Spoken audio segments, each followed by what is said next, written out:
এই মুহূর্তে আমি রয়েছি বাংলাদেশের সর্বদক্ষিণের পটুয়াখালী জেলার সাগর মোহনায়, অর্থাৎ আমার পিছনের দিকটাই আপনারা দেখতে পাচ্ছেন বাংলাদেশের এক অপার সম্ভাবনা পায়রা বন্দর, অর্থাৎ গভীর সমুদ্র বন্দর।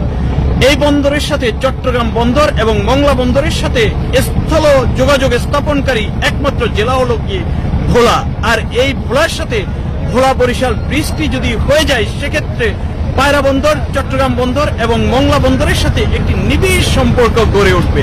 এই সম্পর্কের জন্য এবং অপার সম্ভাবনাময়ী ভোলার গ্যাস ক্ষেত্রের জন্য এবং গ্যাস ভিত্তিক বিদ্যুৎ প্রকল্প এবং ভোলাকে শিল্পাঞ্চল হিসেবে গড়ে তোলার যে বাংলাদেশ সরকারের প্রত্যয় রয়েছে, সেই প্রত্যয়ের জন্যই ভোলা বরিশাল ব্রিজ এখন সময়ের দাবি।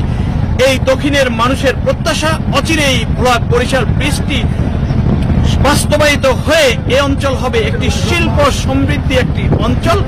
এখানকার মানুষের এটি এখন প্রত্যাশা।